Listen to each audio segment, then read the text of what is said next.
Pemirsa, terima kasih Anda masih menyaksikan Gapai Kemuliaan dalam episode Ustadz Menjawab. Ahilman, kita lanjutkan di segmen terakhir ini. Kita akan bacakan pertanyaan dari salah satu pemirsa Gapai Kemuliaan. Ahilman, bagaimana cara menasehati yang paling baik agar seorang anak mau mendirikan sholat 5 waktu? Saya khawatir karena masalah sholatnya tersebut, doa-doanya menjadi tidak diterima oleh Allah. Silakan Ahilman. Iya, dakwah yang terbaik itu keteladanan, contoh. Apalagi Setuju. anak itu kan peniru yang paling lihai. Ulung, ya. Iya kan?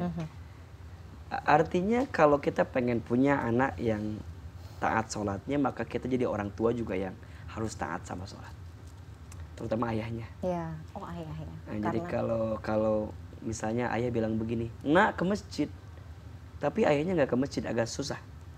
Tapi kalau kalimatnya diganti, nak yuk ke masjid sama ayah, itu lain tuh. Makanya kalau ditanya apa yang paling ideal dakwahnya, ya keteladanan, contohkan. Baru yang kedua nanti doakan. Sisipkan doa bagi anak kita, karena yang melembutkan hati itu adalah Allah. Betul. Yang menggenggam hati anak kita adalah Allah. Yang membolak-balikan hati anak kita adalah Allah. Dan jangan pernah berkata buruk ya terhadap anak kita tentang keadaannya hari ini. Boleh jadi anak yang paling nguji kita saat ini justru nanti akan jadi anak yang paling sayang sama kita. Boleh jadi anak yang hari ini paling luar biasa ujiannya untuk kita, mungkin nanti akan jadi anak yang bisa ngangkat derajat kita. Maka jangan pernah berkata-kata buruk terhadap ciptaan Allah dengan anak kita itu. Kadang-kadang itu ya orang tua. Ya. Jadi menahan untuk tidak berkata buruk ya. Karena itu bisa jadi doa juga ya. Betul, betul. Yang ketiga, baru kita bicara sama anak kita. Cari tempat yang baik, cari situasi yang baik. Nah kalau lisan kita tumpul, misalnya ya, maka panggil guru, panggil ustadz untuk menasehati anak kita. Atau mungkin anak kita lebih dekat sama teman-teman, maka bilang sama temannya. Nah baru nanti yang keempat, izin ya, jangan bawa harta haram ke rumah. Itu, Masya Allah. Karena itu penting ya? Penting, karena di antara betul. faktor yang menghambat doa-doa kita dikabulkan karena masih ada harta haram yang kita makan. Maka kata Nabi, tidak ada satu harta haram yang dimakan oleh keluarga kita kecuali akan tumbuh bahan bakar di tubuh kita. Bukan jadi tumbuh daging, tapi malah tumbuh bahan bakar. Dalam artian ya konteksnya adalah ya izin ya, anak-anak yang kurang soleh, atau yang sulit diatur, keluarga yang kurang harmonis, penuh amarah. Ya kita berlindunglah dari harta yang haram. Allahumma kfini bihalalika an haramika wa aghnini bifadlika amman siwaka. Ini doa dibaca setiap hari Jumat ba'da asar. Kenapa? Itu Ahilman ngajarin tuh saya sampai hafalin. Gitu ya? Harus. Maksudnya harus, karena memang artinya bagus sekali. Allahumma kfini, ya Allah cukupkan aku bihalalika dengan yang engkau halalkan, an haramika dan jauhkan aku dari yang engkau haramkan, wa aghnini dan kayakan aku bifadlika dengan karuniamu, amman siwaka daripada aku bergantung kepada selain dirimu. Jadi itu doanya perlu kita baca. 4 saja, dakwah dengan teladan, kemudian doakan yang baik-baik, 3 sampaikan, ya artinya doakan yang baik-baik, jangan bicara yang buruk. 3 sampaikan dengan baik di waktu yang baik. Kalau kita susah tumpul, maka panggil orang lain untuk membicarakan. Yang keempat baru jangan bawa harta haram ke rumah. Makanya kadang-kadang tuh betul juga ya, ini anak kok jadi susah diatur. Coba cek. Boleh jadi gitu ya. Ada sesuatu yang tidak baik yang kita bawa. Atau mungkin izin ya. Kan kata Nabi, ada 2 dosa yang siksanya itu langsung disegerakan di dunia.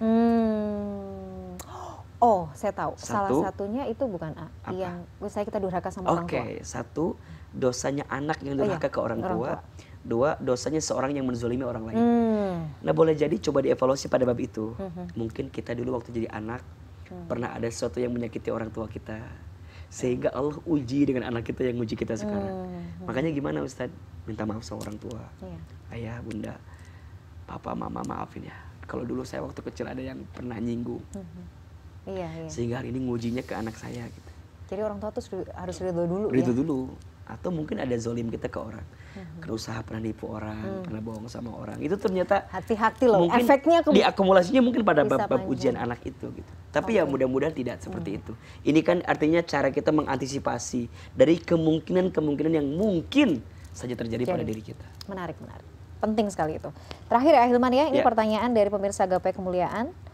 Ustadz, mengapa susah sekali menahan untuk tidak mengulangi kemaksiatan? Apa penyebab dan harus bagaimana agar bisa dapat menahan untuk tidak berbuat maksiat? Iya. Al-imanu yazidu wa yanqus. Iman itu naik turun. Al-imanu yazidu bit ta'ah wal imanu yanqusu bil maksiat. Iman tuh naik dengan ketaatan, iman tuh turun dengan maksiat. Berarti kalau sekarang kenapa ya kita tuh masih bergelimang dengan maksiat? Boleh jadi karena kurangnya taat kepada Allah Subhanahu wa taala. So sekarang kalau maksiat ini mau berkurang ya tingkatin taatnya. Karena pelan-pelan nanti nikmatnya taat akan mengalahkan nikmatnya maksiat. Kenapa masih ada orang yang bergelimang dengan maksiat? Karena dia belum bisa merasakan nikmatnya taat. Kalau dia sudah bisa merasakan nikmatnya taat, dia akan tahu bahwa maksiat gak senikmat yang dia rasakan hari ini. Iya, soalnya efeknya banyak. Karena dalam taat itu lebih nikmat ternyata daripada maksiat yang dia lakukan. Betul. Sama doa sama Allah. Ya muqallibal qulub tsabbit qalbi ala dinik. Sama doa ini. Surat Ali Imran ayat 8. Rabbana la tuzigh qulubana ba'da idh hadaitana wa hab lana min ladunka rahmah innaka antal wahhab. Rabbana ya Allah ya Tuhan kami, la tuzigh qulubana, jangan sondongkan hati kami ba'da idh hadaitana, setelah Engkau berikan hidayah kepada kami. Wa hab lana min ladunka rahmah, dan anugerahkan kepada kami dari sisimu rahmat kasih sayang. Innaka antal wahhab, sungguhnya Engkau maha pemberi. Jadi kita kan bisa soleh, bisa baik itu karena Allah yang bantu kita. Jadi doa terus sama Allah. Oke, dan itu tadi ya, meningkatkan ketaatan dipaksa ya. Dan berteman sama teman baik. Oke, menarik. Karena lingkungan itu sangat berpengaruh seperti apa hidupmu. Setuju. Makanya kata Nabi, kalau kamu mau lihat kualitas seseorang, lihat temannya. Karena itu menggambarkan seperti apa kondisimu dalam hidup yang kamu lakukan. Jadi cari teman yang soleh. Cari teman yang soleh, lingkungan yang baik. 5 saja. Oke, ya. 5. Carilah 5 teman seperti ini. 1, teman yang bisa membuat hatimu dari keras lebih lembut. 2, cari teman yang bisa membuat hatimu dari gelisah lebih tenang. Cari teman yang bisa membuat hidupmu dari tinggi hati lebih rendah hati. 4, cari temanmu yang bisa membuatmu dari maksiat lebih taat. Dan yang kelima, dari yang mikirin dunia lebih mikirin akhirat. Masya Allah, jadi, bagus banget. Cari yang kelima itu. Masya Allah. Itu quote-quote gitu bisa dapat di mana ya? Ada di buku saya. Masya Allah, betul ya. 5 poin mencari teman. Itu luar biasa. Jadi taatnya kita harus paksa diri kita untuk taat. Betul. Bagaimana kita membentuk environment-nya, kita pilih teman-teman juga yang ikut yang baik dan bawa ketaatan juga ya. Masya Allah, ini luar biasa pelajaran hari ini. Masya Allah. Mudah-mudahan bisa menjawab pertanyaan dari Anda pemirsa, memberikan pencerahan, insight, dan mudah-mudahan bisa memberikan solusi ya bagi permasalahan yang sedang kita rasakan. Ahilman, terima kasih sekali hari ini. Jazakallah khair. Mudah-mudahan bisa menjadi berkah ya, bisa menjadi amal jariahnya Ahilman juga, dan buat kita semua yang hari ini juga bisa memberikan pencerahan bagi pemirsa. Insya Allah nanti kita lanjutkan lagi episode Ustadz Menjawab ini, karena kayaknya banyak banget sih ya pertanyaan-pertanyaan dari pemirsa yang cukup antusias ya untuk menanyakan masalah sehari-harinya. Sekali lagi terima kasih A. Sama-sama. Pemirsa, usai sudah jumpa kita kali ini dalam program Gapai Kemuliaan. Semoga tausiah kita kali ini membawa manfaat, menjadi wasilah bagi kita untuk menjadi hamba Allah yang lebih bertakwa. Semoga Allah senantiasa mudahkan kita dalam menuntut ilmu syar'i. Amin ya rabbal alamin. Saya Meladia Rahma dan juga Ustadz Hilman Fauzi undur diri.